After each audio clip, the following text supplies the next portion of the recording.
ショック。今回は4代目プリウスに乗りながら、燃費見ながら、雑談しながら、パワーユニットの印象とか、デビュー直前5代目プリウスの噂話などしています。行きをノーマルモード、戻りをエコモードとね、ちょっとそんな風にして走ってみたいと思います。往路と復路ですので、厳密に言えばね、標高差、高低差ともね、少しはあるのでしょうけれども、そこまで厳密じゃない感じでね、走ってきます。で、今回ね、今、大人2人が乗っています。本当はね、そのドライバー2人いるので、ドライバー A とドライバー B で平均を出してね、燃費見てみたいなというのもあるんですけれども、何分ね、ちょっと今日仕事終わった後なので、1人ね、くたばっちゃっています。で、リアシートで寝ているといった感じです。あとね、条件としては、今日エアコンがついています。暖房の方でついていて AC もねオンの状態です。また途中経過をね入れていくような形になります。それでは行ってきます。折り返し地点です。さあここまでのところノーマルモードで 18.9 キロ走ってきました。で今表示されている燃費は 33.8 キロです。だいたい予想通りの燃費といったところですかね。でね、この車乗っていて、その低速走行時はね、すごくゆったり、ラグジュアリーともね、思えるような、乗り味でね、ハンドルも軽くて、なんかね、気持ちよくなっちゃうようなね、走行でした。じゃあちょっとね、これで写真を撮って戻っていきたいと思います。ごめんなさい、これね、写真撮ってって言わないと、自分いつもね、忘れちゃってね。はい、OK です。ではじゃあこれでトリップメーターをリセットして、エコモードにします。それでは行ってきます。途中経過です。燃費はね今30.31ぐらいですかねが表示されています。今日ねセンターメーターということで、ここね、画面に液晶部が映っていると思います。ごめんなさい、液晶部っていうかモニターですかね、メーターって言いますかね。なのでねちょっとこの辺触れてみますと、まずその速度計の下がトリップメーターと燃費計です。今 30.8 って言ってるのが燃費です。それから左側の画面は大きくね右上に向かってパワーメーターが上がっていきます。で左下に下がるのがね、チャージしてる方の量ですね。あとセグメントになっているのが電池の残量と、それからねエコスコアがこれずっとここ出てくるんでしたっけ。ちょっとね自分プリウス乗るの久々で忘れてましたけれども、ここがね結構出てきます。今消えてますけれどもね。さあじゃあまずはねそれでこの4代目のプリウス後期型、これのパワートレインね、PU かな、パワーユニットって言った方がいいのかな、このハイブリッドシステムで思う点をねちょっとさらっといきます。もうねこれおなじみのシステムで、皆様ねもう私っていうかな、自分以上にねご存知だと思いますので、2ZR というエンジンを使用した 1800cc のハイブリッドです。でエンジンで駆動しますし、モーターでも駆動して、その両方をね同時に使用して加速もできて、であと充電用のモーターがあって、それから協調回生ブレーキ、これによるね発電充電などがね行われていて、その時々でね最適解を車が自動的に選んで、ものすごい組み合わせの中からね最適な部分を見つけ出して燃費に出してくれている、そうしたね今でもすごいと思えるシステムかなと。それでですね、乗った感じはと言いますと、1500cc のハイブリッド、それから 2500cc のハイブリッド、その中間に位置するクラスで、もう本当ね感想もその中間といった感じです。1500cc と比較しますと、3気筒なのでね、あっちはその音とかね、音質とか音量の部分でこっちの方がやっぱり質よく感じられますし、で逆にね 2500cc のハイブリッドと比較するとやっぱりちょっとうるさく感じられたり、そうですね、であとねそれ以上はちょっと今回試乗の別動画に回させていただいて、ここで触れたいのはねその5代目、もうすぐね5代目のプリウスが出るということで、そこにねちょっと触れてみたいと思います。今これ撮っているのが2022年の11月です。で、ちょうどね、発表会が行われた日の後ですね。で、5代目は2023年の早い時期、冬頃出るということなので、もう間もなくです。二次情報、ネットで見たところ、発表会にデザイン統括部の部長さん、サイオンさんって言ったかな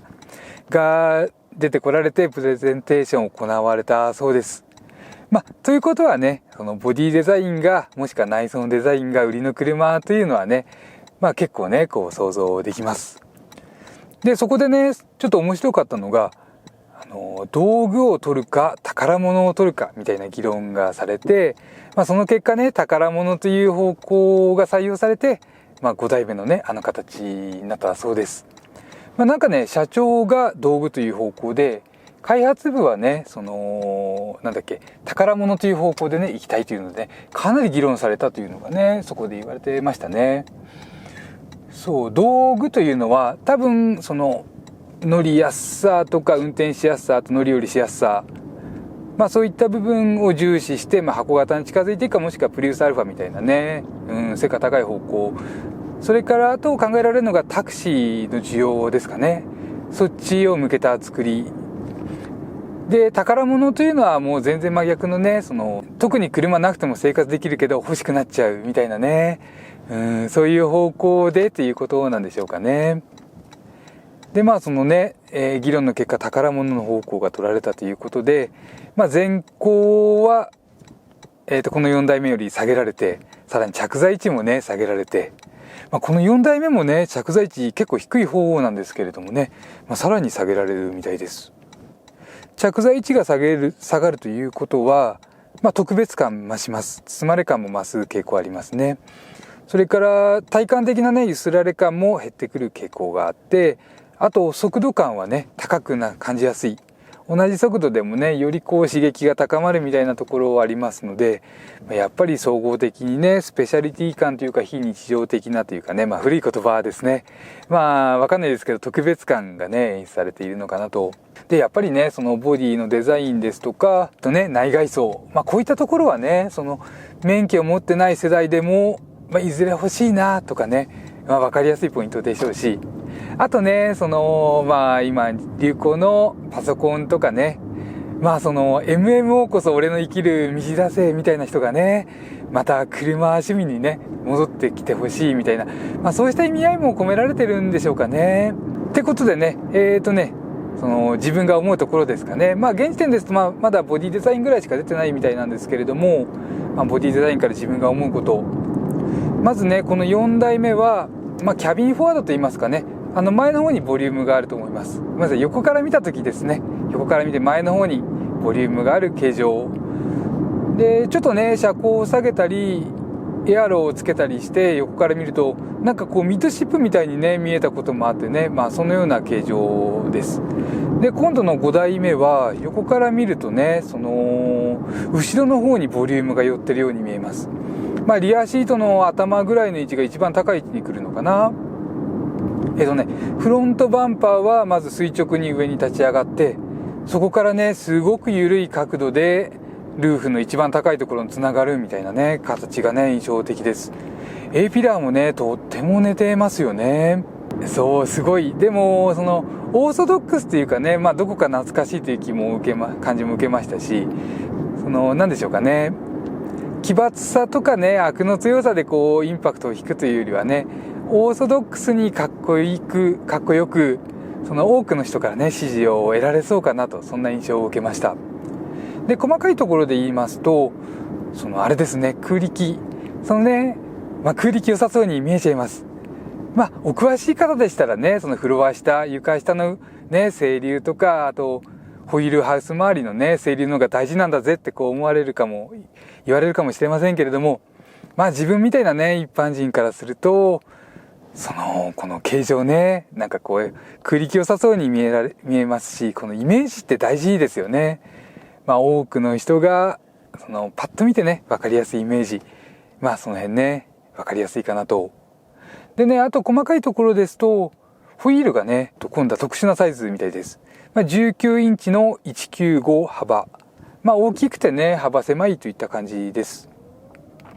で、このあたりね、ちょっとネットのコメント欄見てみますと、グリップ力がね、不安だみたいな声がね、いくつか見受けられました。ただね、タイヤって直径が大きくなるとね、縦方向の接地面積増えますので、全然心配ないと思います。で、どっちかっていうとね、ちょっと自分不安に思うのは、その交換用タイヤの部分です。多分ね、この現在今の時点ですと、そのね、格安の安いアジアンタイヤでこのサイズはないでしょうし、国内メーカーもね、今出てるのか、これからすぐ出るのかね、ちょっとわかんないです。そうするとね、その車購入して、すぐバーストとかあったらね、ディーラーで高いタイヤ、しかもね、もしかしたら4本買わなきゃいけないのとかね、そこちょっと不安に思っちゃいます。このあたりはね、なんでしょうかね、ドレスアップ用のアフターパーツメーカーがね、手掛けるようなところとして少しね、残しておいて欲しかったかな、みたいなところはありますかね。買うとなったら、ちょっと現時点では少し不安。1年後はね、この不安も解消されているのでしょうけれども、一般的なね、サイズになっている可能性もありますからね。といったところです。あとね、サイドから見た時の、またちょっと話戻って、サイドのパネル。ドアのパネルとか横から見て、前後のね、強いプレスラインは、ちょっと写真ですとね、わかりませんでした。なさそうにね、膨らみでちょっとね、こう表現をしているのかなと。そんな中でね、一本、フロントドアの下からリアのクォーターパネルに向かってね、こう斜めにこう強いプレスラインが見えました。キャラクターラインって言った方がかっこいいですかね。で、そのキャラクターラインがね、こうシャキッとしていて、で、かつパネルはね、こう優雅な今風なこうプレスラインのね、前後には通ってない方向。これがね、これからトレンドになっていくんですかね。ちょっといい感じに移りました。現時点だとまだね、そのご予算、ごめんなさい。値段がね、出てないです。なのでちょっとね、自分予想してみたいと思います。それでちょっと考えた結果思ったのが、2パターン。一つはね、280万円台のスタート。もう一つが260万円ぐらいからのスタートになりそうというね、二つを思いました。で、その根拠なんですけれども、まずね、車格ピラミッド、ヒエラルキーとか言われるね、車格から見た価格は、そうですね、その280万円台スタートになるのかなと思うところがあります。上から見て、まずね、クラウンと100万円の差は最低つくでしょうから、多分320万円を超えてくることはないと予想をします。で、もう一個の予想、これは期待も込めてです。260万円ぐらいのスタート。この4代目の、価格が250万円台のスタートでしたので、同じぐらいからスタートしてくれたらなというのがね。こう思う理由はいくつかあります。まず3代目。すごい人気のあったね。3代目プリウスが、あれ、お値段がね、お得感があって売れたというのもね、あると思うんですね。そこからしましてですね、戦略的な値付けをしてくるの可能性もあるのかなと。ハイブリッドこれだけ当たり前になってね、何かしらでプリウスの存在価値を示したいでしょうから、というのと、それからですね、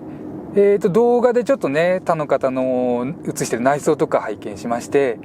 その辺のね、プラスチックの質感とかから見て、260万円ぐらいの可能性もあるのかなと思いました。そうしましたら、ゴールです。ごめんなさい、今ね、ちょっとすぐそこで交差点曲がり忘れちゃいまして、行きとね、走ってきた距離が変わっちゃいました。で、燃費はね、20.6 キロ走って 33.1 が表示されています。あれ、行きとノーマルモードと変わらないですかね。ごめんなさい、帰りはね、エコモードで戻ってきました。で、同じぐらいかな。でね、アクアの時は、だいたい同じように走って、37キロとかね、37キロとか、そのくらいでしたので、1割ぐらい、燃費落ちるぐらいの感覚ですかね。そんなくらいの感じです。でね、何してたら交差点曲がり忘れちゃったかと言いますと、このエコメーターを見ていました。エコスコアですかね。ごめんなさい。今ちょっとメーターアップしますね。見て当てます。はい。1サイクル、信号からスタートして、止まって、その1サイクルごとにね、リセットされてもう1回消えて、再計算されるのかなみたいなところがあってね、ちょっと面白かったのでね、これずーっとね見ちゃったんですね。まあそれでね、今は何点が出てるかな、84点が出ていて、ちょっとごめんなさい、カメラこっちからね動かします。まあ、これで P に入れますね。まあ、でね、映ってるのスピードメーターの下が燃費です。今 33.2 キロ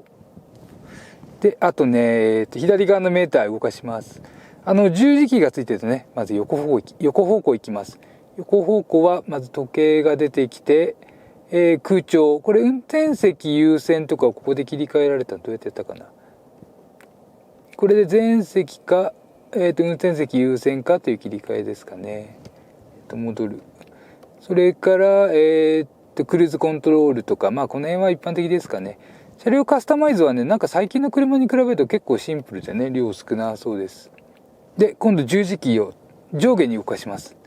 そうしますと、燃費履歴。それからですね、これエコボレット。あとまあなんかこのね、他の人が乗った燃費がこのくらいということで、まあ27、25、26、そのくらいがね、表示されています。あとおなじみのね、エネルギーモニターといった感じです。でね、この状態で、システムオフにしたら、多分ここにね、今回のエコカルテじゃなくて何て言いましたっけ、エコスコアがね出ると思うんで、じゃあちょっとねこれで切ってみます。予想スコアは90点前後かなと。じゃあいきます。あれ、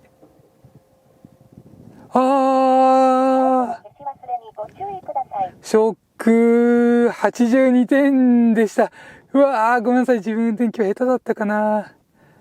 ちょっとね、オープニングの画面システムをオンにしますね。オープニング画面です。今回は同僚がいびきかいて寝ちゃったり、エコスコア見てたら道間違えちゃったり、オチがついてね、ゆるい感じになりました。狙ったわけじゃないです。でも自分たちが目指しているゆるい動画に近づけて、まあなんか良かったなと思う部分もあります。ごめんなさい。プリウスの燃費性能が素晴らしすぎるのはもう当たり前すぎる事実。でもこうして久々に乗ってみると、同じくらいの燃費で走れる車も結構多いなと感じました。